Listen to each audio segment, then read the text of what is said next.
So we've asked 4 different representatives from different wellness councils to come and talk to us today. And so we'll start first with Tara Porter from Twila Tech. And so Jody will read her bio and just tell a little bit about each one of the presenters. Okay, so Tara is from Twila Tech College, like Leanne said, and this is their 2nd year of doing a wellness council. They have about 65 employees and 7 members on their wellness council. Tara has learned from other state agencies where she did a great job running them. And she admits that being on a wellness council keeps her focused on making personal improvements as well as building relationships with her coworkers. So we're glad to have her. Our next presenter will be Joanna Villa from Human Services, this very building that we're meeting in today. Joanna was born in Germany on an army base, and she considered herself a Utah native who loves her home space. Joanna grew up in West Valley and then in high school moved to Phoenix, earned a bachelor's degree in accounting at DeVry University, and after living in the Valley of the Sun for 16 years, she finally got to move in 2012.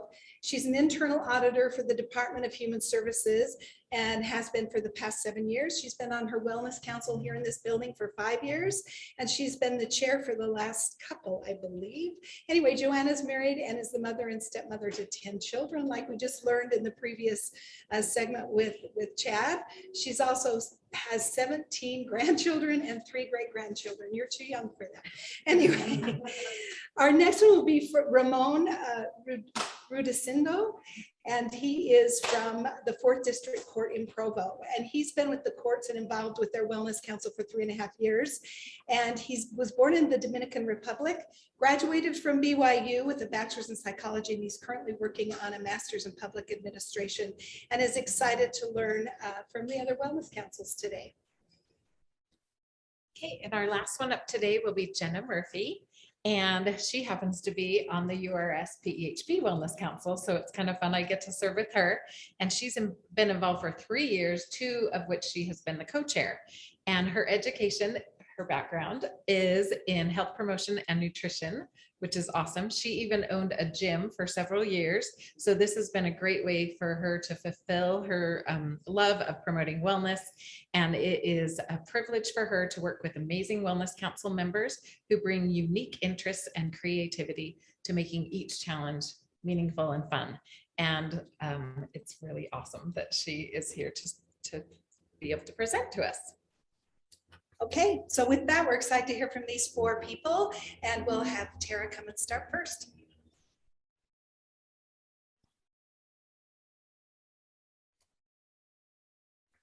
Twila Tech is new to a wellness council program, and in my opinion, regardless of a COVID crazy year, everything we attempted was success because we were starting at ground zero.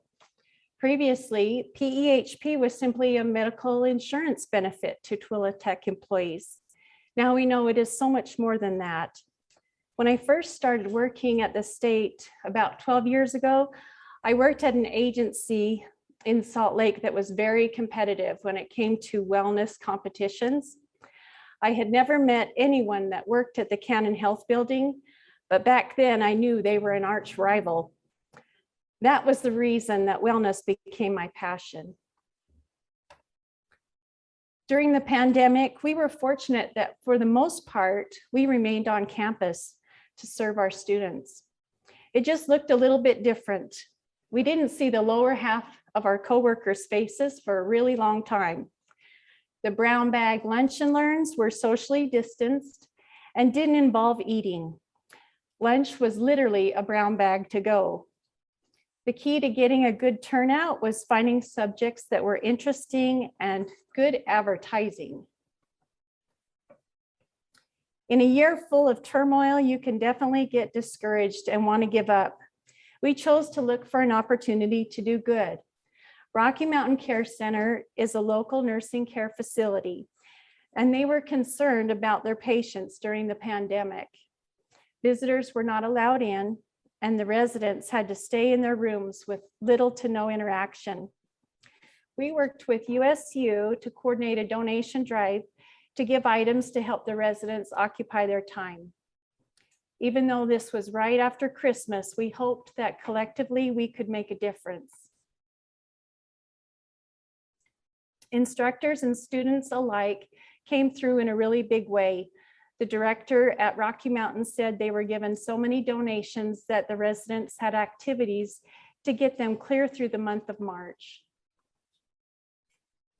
If I've learned one thing in my career, it is don't waste time trying to reinvent the wheel.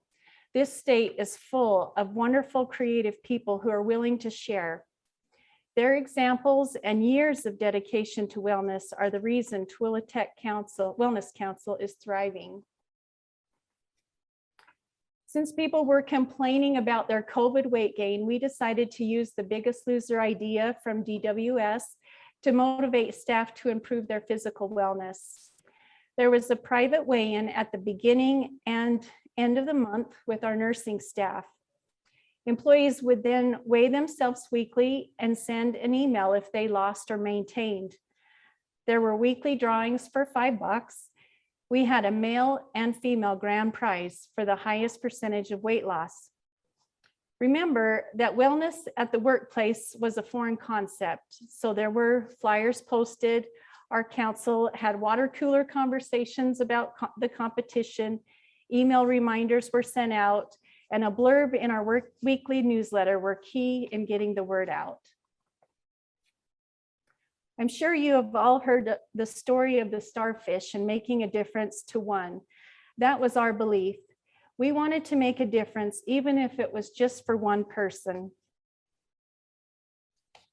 We had many people participate, but I would like to share the success of just one in his own words.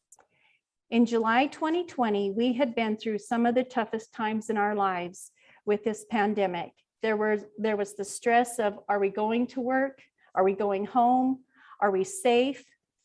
Overweight or heavy people were having severe reactions to COVID-19. I didn't want to create an issue for my colleagues and students. PEHP to the rescue. On August 3rd, 2020, I weighed in at 204 pounds.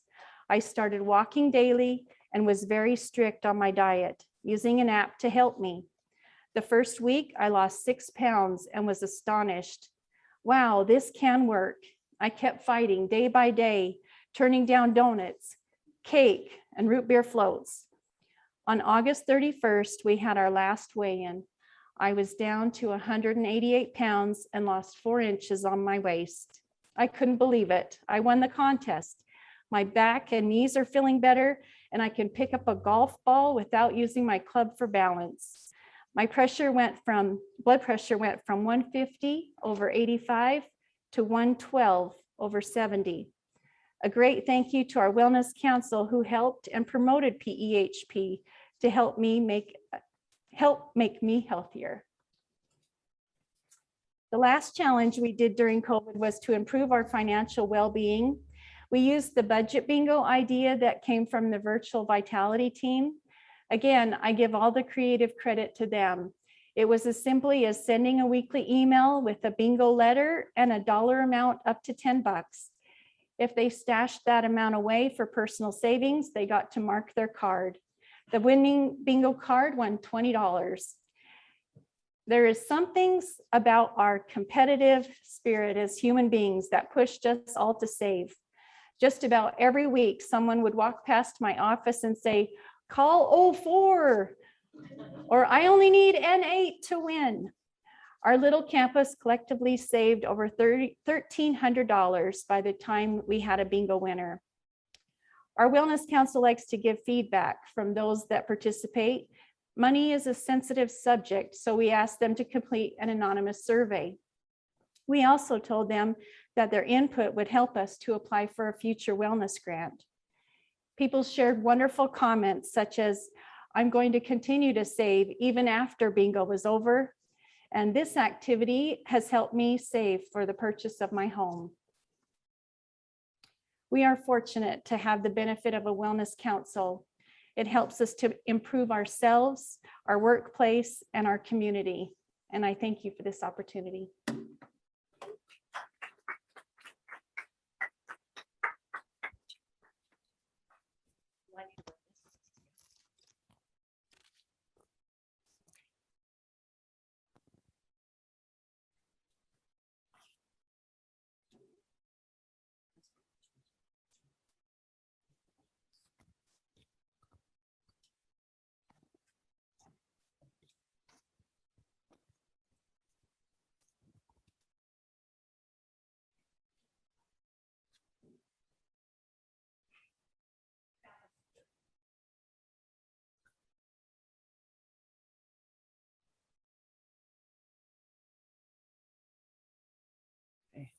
Good.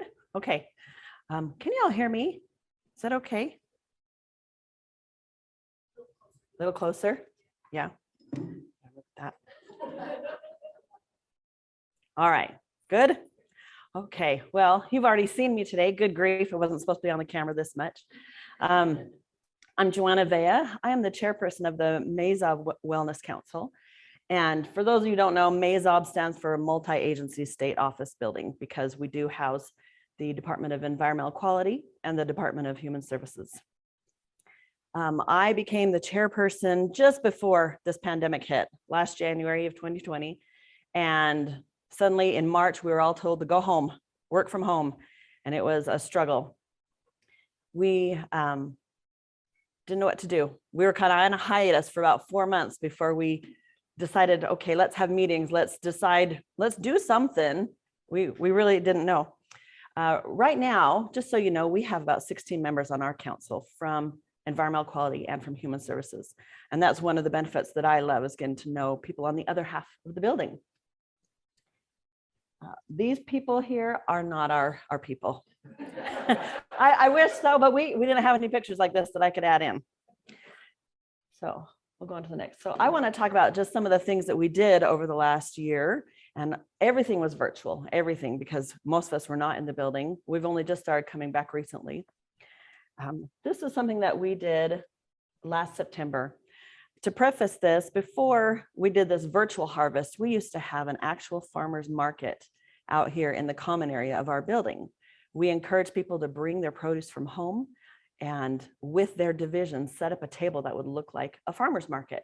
And we had tremendous success. We did that in 2018 and 2019. And we encouraged everyone in the whole building, whether they contributed or not, to come and see what people brought and take some. This was a sharing activity. And we all shared our gardening tips. And it was a great way to interact and get to know people. And it was a huge success, but we couldn't do that in 2020. So we had a virtual harvest celebration. We had everyone submit pictures of what they grew at home in their gardens. And we had quite a bit of participation. This is just a small handful of what people submitted from their gardens at home. And they also shared tips and why it brought them joy. And we had them do this to help promote physical well-being, because homegrown produce is so good for us. We also knew that some people were trickling back to the office. So we took these pictures physically, and we have a bulletin board in the office on the first floor so that anyone who's working in the building can come and see.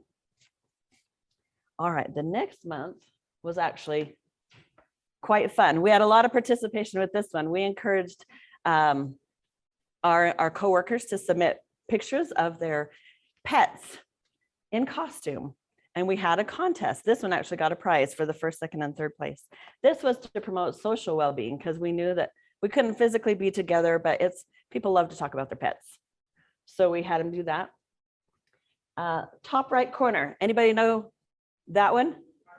RBG, Ruth Bader Ginsburg, yes. That was our first place winner. Yeah. Dog in the middle is Kevin with his blue afro. People had a lot of fun with this one, a lot of this fun. We were able to send all these pictures out to all the employees so they could vote, and the top 3 people won prizes. But it was nice to be able to involve everybody by letting them put in their votes. All right, over the next 2 months, we asked people to submit pictures of something special in their home for the holidays, something special that they put in their home for the holidays. And we had a lot of very different submissions. It was really wonderful. For example, top left, someone submitted this picture of an ornament on their tree. This is their first year as husband and wife. And so that's a really special ornament in their home. In the middle, someone submitted this picture of nutcrackers. This person's mother had 2 nutcrackers that they kept in their home every holiday. And the mom had passed away. So this person collected nutcrackers and has a little army to remind her of her mother. Top right over here.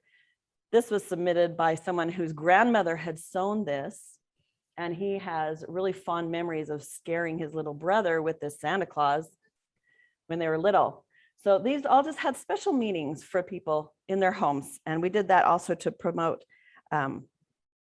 social well-being as well, just to share ideas and kind of, this is what we do at our house because we couldn't do it in person last year.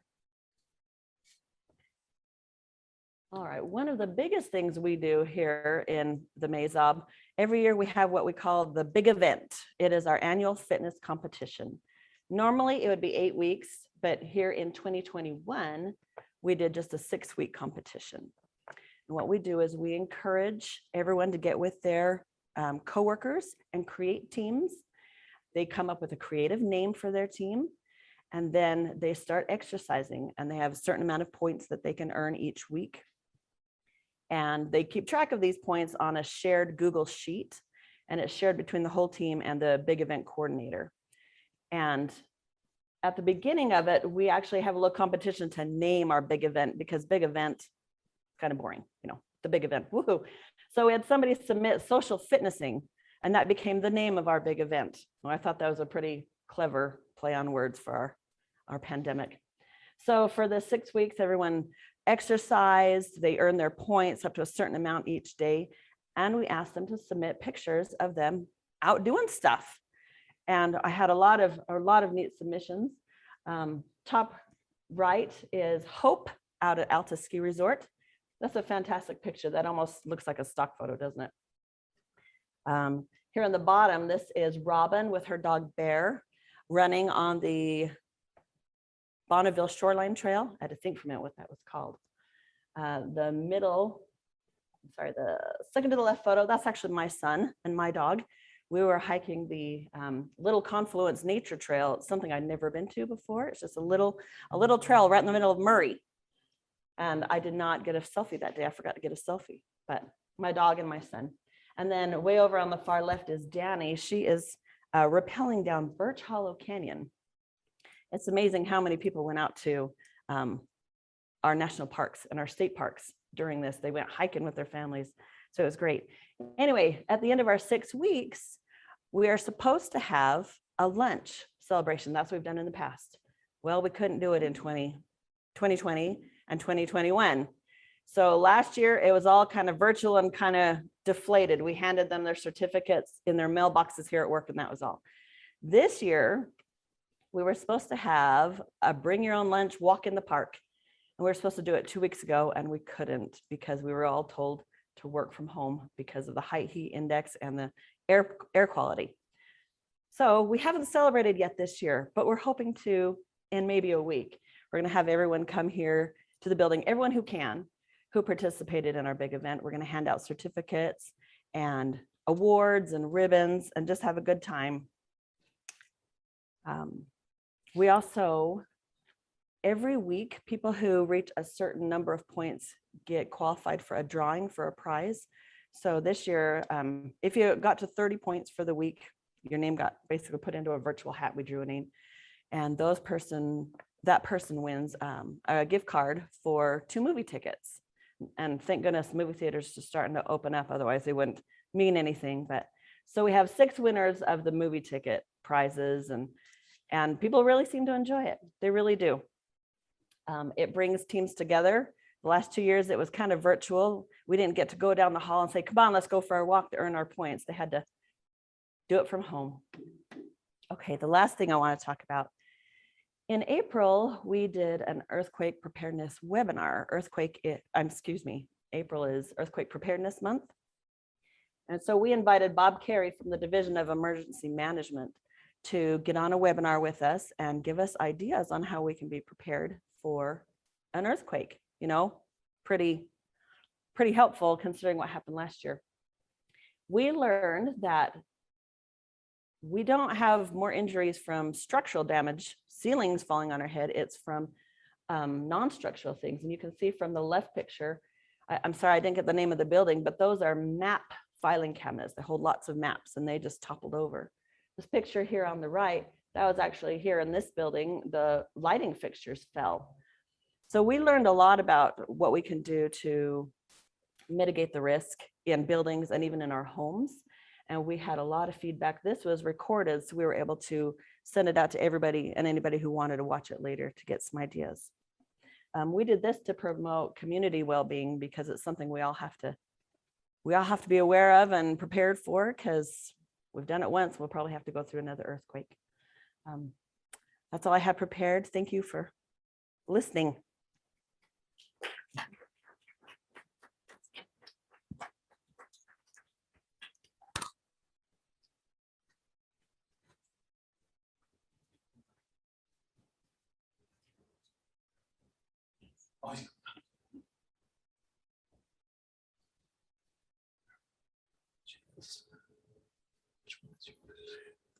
District court.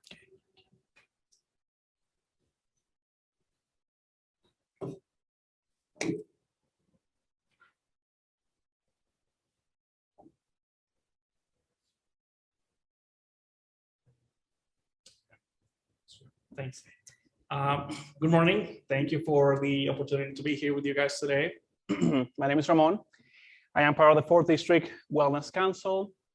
A little bit of our council. So our council was formed on March 21st, 2017. We actually have a combined wellness council. We have our district and our juvenile court combined. These are our members right here. We serve over 100 staff in our district. The pandemic obviously has been something that has been very traumatic for a lot of us, and it has affected all of our wellness councils as well in different ways.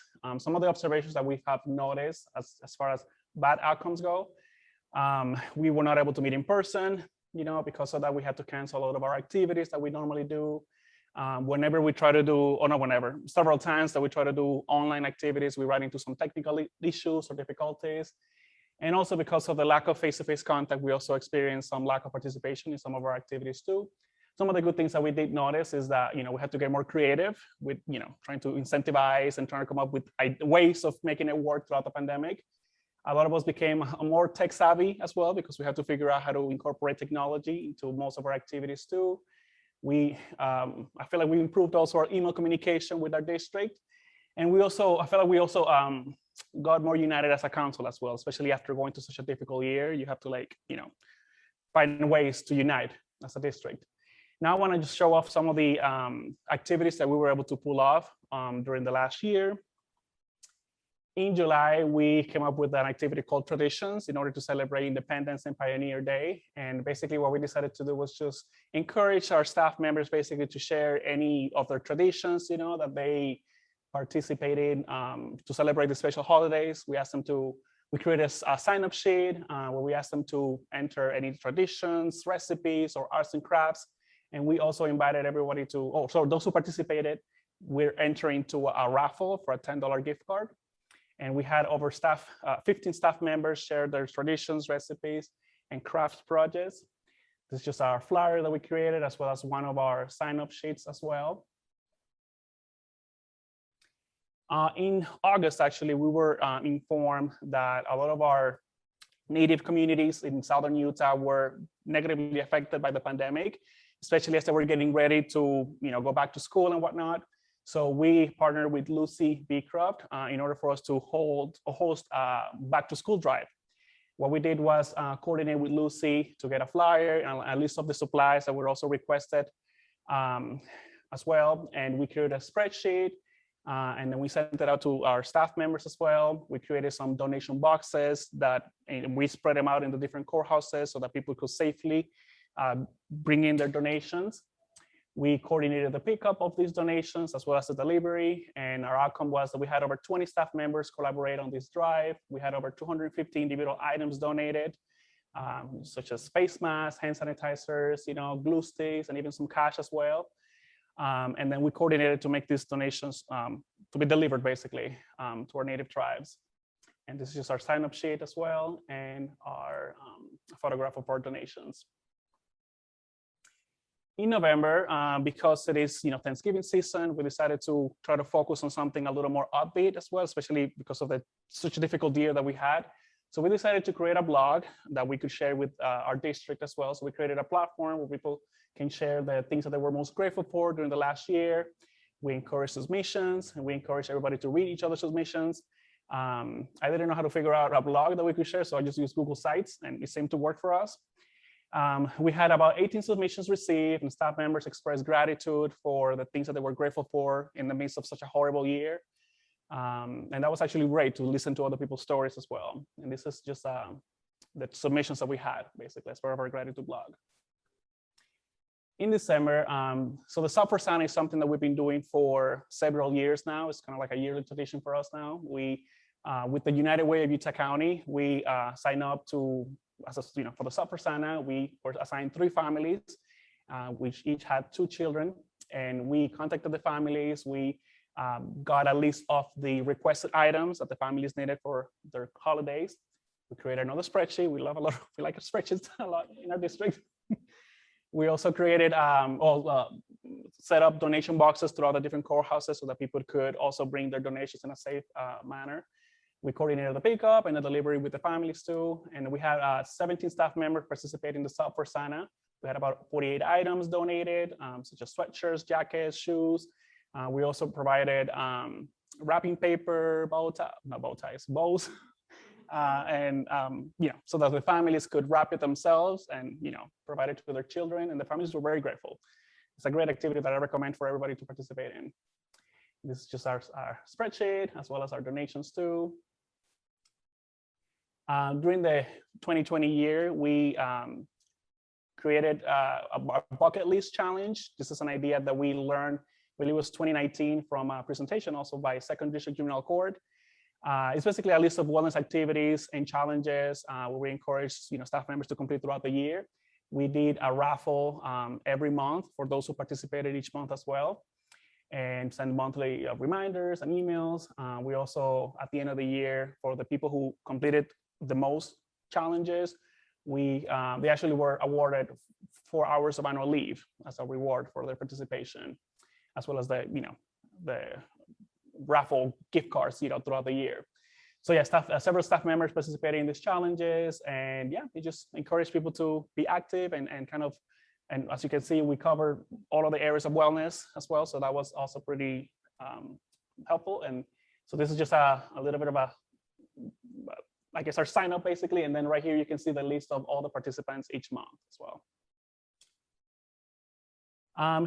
Last February, we actually hosted a lunch and learn with URS, where we basically invited a representative from URS to complete some presentations, 30-minute presentations on financial wellness and retirement plans. And we had 3 different presentations. We had one for Tier 1, Tier 2, and also for the judges. And we have about 26 staff members participate in the Tier 1, 14 in the Tier 2. And people after these presentations began to also schedule their one-on-one sessions with the URS as well, which we learned a lot in these presentations basically. And this is just our flyer and also our sign-up sheet as well. These are some of the other activities that we completed throughout the year too. Back in May, we did a mental health awareness tools. We had sent out the coronavirus care package to our district, and then we also encouraged them to come up with other ways that they do or to cope with basically with their mental health and stress and things like that. In June, we did a wellness walk where we encouraged people to take photos on their socially distanced, with their families and whatnot. January, we did kindness bars just because of the willingness of our members to donate and help out. Basically, we just wanted to give back basically to our district.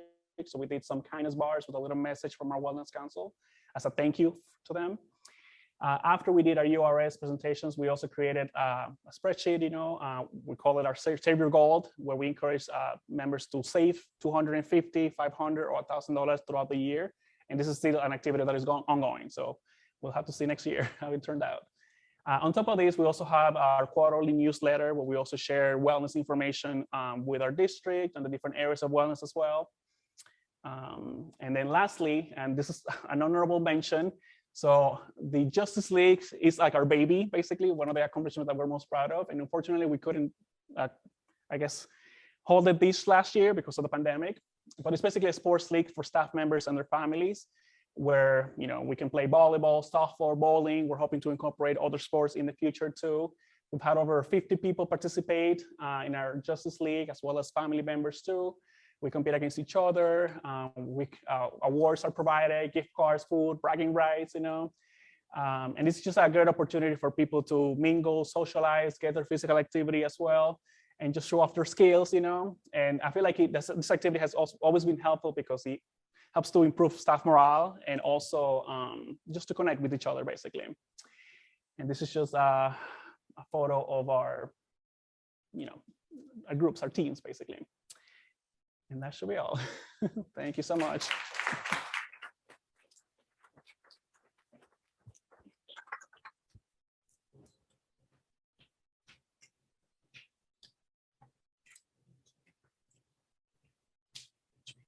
Yes.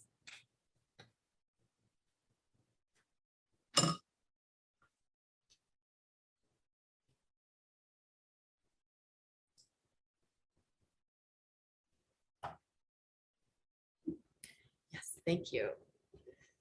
Hi, thank you for the opportunity to be here today. And I just want to thank the other wellness councils for all the wonderful ideas that they've already presented. It's been really great to get even more ideas. My name is Jenna Murphy, and I'm one of the co-chairs on the URS PEHP Wellness Council. And with all the challenges of the last year and a half, navigating the changes of the pandemic and all the changes that it brought to all of us, we found some creative ways to keep people engaged and active. We've had a graphic designer make our little logo there so that everyone knows that that's where the activity is coming from. And our mission statement is to promote the health and wellness of our employees through education and activities focused on the 6 dimensions of wellness: physical, social, financial, community, emotional, and career. So a little bit about us. We serve 450 employees. We are enthusiastically supported by our executive director and HR director, which really helps us to be able to put on so many amazing activities that we have. We have 14 council members, and I can't speak highly enough of all of them. It's been great to work with them each. We have 2 co-chairs, and we work in tandem. Normally, one would be in and a new one would come on and train the second one so that the second year they would be the lead and train a new one coming on. Because of the pandemic, we've all stayed on an extra year, which has been actually, I was really happy about that because I like being on the council. Normally we serve 2 years. Everyone is from a different department and everyone has the opportunity to cover a particular group in the building and stay in contact with them all year long. So we have 2 co-chairs, a secretary, treasurer, marketing, schedule, and general members. And again, these are our 6 aspects of well-being, and we try to touch on all of them, sometimes all in one activity, and sometimes we focus on one at a time. And last year at this time, when we were all sent in our building, we were sent home in March. And when we had nothing, we all were in our little bubbles at home with our small family groups and were unable to be with friends and normal things that we would do. Businesses were closed, restaurants were closed, and really about the only thing to do was to go for a walk out in the neighborhood. And I came across this on the sidewalk in our neighborhood. A child had written, "How are you? I hope you're okay." And it was just this grand reminder from a little child to make sure we check in on each other and our coworkers and make sure they're all doing okay. So one of our first post-pandemic events was a mental health bingo.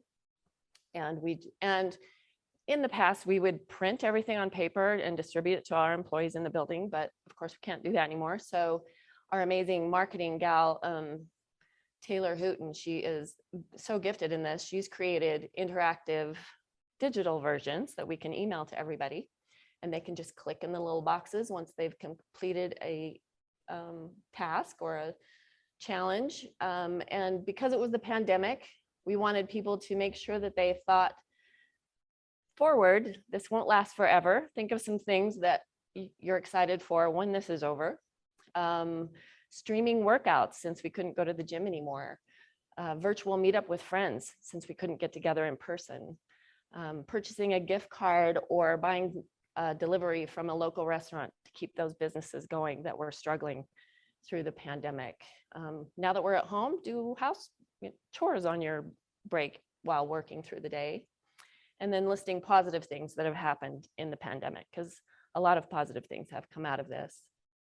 We kind of followed up at the end of summer with another mental health self-care calendar this time, just with offering ideas of little thing to do every day to switch it up, to have some fun, to rest, to do something different, write something beautiful, get creative. And all these things, we always offer a drawing at the end for a $20 gift card. It's not really a gift card. It's an opportunity to purchase a $20 item from Amazon that's wellness related. We also encourage all our employees to use that employee benefit of using 90 minutes a week fitness time. So we've created a fitness card. Again, another example of these used to be paper and now they're digital. And if you complete a half-hour workout in your workday, you could mark one of those little circles, and once it's full, hand it to your wellness rep or send it to them. And once a month, we have a drawing for all those who have completed a fitness card for another $20 gift card. Last summer, when we couldn't go anywhere, no one was traveling, but as was already mentioned, we found out that we have some pretty great things right at our doorstep to experience outdoors. So we came up with a hiking challenge, and this went over 2 months. And there are 7 canyons in the Salt Lake Valley and a variety of hikes at different levels. There was easy, moderate, and challenging. And we really tried to choose some that could benefit every physical need. And they would get tickets for every hike that they accomplished that would be entered into a drawing. And in this one, we had some specific prizes, some trekking poles and a hydration pack at the end. And I think and people were also sending in pictures of them, at the top of the mountain or in the beautiful trees. And I believe a lot of people really got out to places they've never been before. And we live here. How often do we not even go to where we live? So we found out that we have a lot of really beautiful hikes in this area. Another thing that we do, and we tend to do this every year, it's our wellness passport. And we usually do this around the holidays. So again, it's a 2-month challenge so that we can take advantage of all those holiday activities that we do. Another great shout out to Taylor for her digital version that she's created. We would have 30 activities that they could do. They could do them multiple times. You can see the little camera icon. If they took a picture of it and sent it in, they were also entered into another contest, a photo contest for accomplishing that, which is a lot of fun, as we've already seen just when you see people's homes and decorations and activities they do together, kids raking leaves in the fall or hiking with their dogs in the mountains, decorating their homes. This is a very popular one. We've done it every year for several years, and a lot of people get involved. And because this is a bigger one, we will create 5 different gift baskets that are themed around each aspect of well-being. And in the end, enter people into a drawing for those. Last January 2020, we had a financial challenge. This one because January is always the resolution month, and usually we focus on physical fitness, but we wanted to focus on financial fitness. So we created some simple templates for monthly tracking of expenses and a simple budget and a checklist for tax season. So just 1 week, we would encourage everyone to start tracking their finances for the month. The next week, commit to saving every paycheck, no matter if it's even $10, just start saving. The third week, start collecting those tax documents as they're coming in. And you had that checklist to make sure you didn't miss anything. And then finally, since you've been tracking your expenses for the month, at the end of the month, you could start to build a budget for yourself. And this one was a really popular one, and I really liked this one, especially the tax piece. We wanted to take advantage of others' expertise. So some of the things that we've done, the blonde runner up there, she is one of our PEHP Plus vendors, where you get a discount if you use her services. So we had her come in. She is a triathlete and Ironman triathlete, in fact. but she's a coach and she's an expert in fitness and nutrition. But she came in and it was, again, virtual. It was a 30-minute lunch and learn and it was virtual, but she did a relax and mindfulness meeting for us. And it was very interactive. We got some time to really breathe and be quiet. And it was very interactive. She asked a lot of questions and it was a really good event. We also called on Jill Fletcher for Earth Day from the Transjordan landfill. She also had an online lunch and learn that was about recycling. We learned a lot about what we can recycle here in Utah and what we can't. Very educational. We also used Corporate Fitness. They came in this January of 2021 and brought a online fitness class one a day for 1 week. And, we tried to mix it up and bring in some different types. We tried Zumba, strength training, yoga, high intensity interval workouts. We tried to hit a couple morning times and a couple lunch times. So people who were able to hit one or the other, some of them hit all of them. They were really good. It was a lot of fun. It was fun to have the cameras on and see everybody working in their living rooms but it was a good time. And then finally, every year we try and do in May an Employee Health and Fitness Day. And in past years, we've had a big event that is themed and there's games and activities and food and prizes. But of course, we couldn't do that last year or this year. So we found a company that has a downloadable app called Outbreak. And it's a step challenge. It connects to your fitness tracker, either if you have one like a Fitbit or something, or the fitness tracker just on your phone that you carry around. And you download the app and it's a game with zombies and you're trying to outrun the zombies with how many steps you take. You have teams of 3 to 10 people.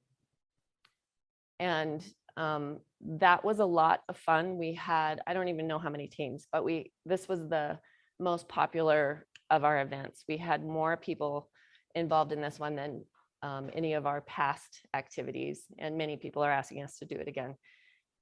So if you didn't walk, you would turn into a zombie, your character, and then you could try and chase down your other employee friends and turn them into zombies.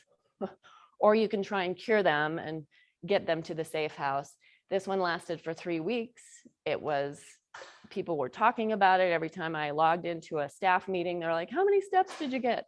I'm walking at 10 o'clock at night so I can make it to the safe house. So it was a lot of fun. This just turned out to be a winner for us and we were really excited about it. We've certainly done a lot of other things over the years, and I wish I could show them all to you, but we've done a vision board challenge. I love the Halloween costume contest. We did a game of life with a dental focus. Just some other little ideas we did, but we've had a really good time. I think we've hit, especially the mental health needs and other needs going on in our group, and built some really good community. So thank you, and thanks everyone else.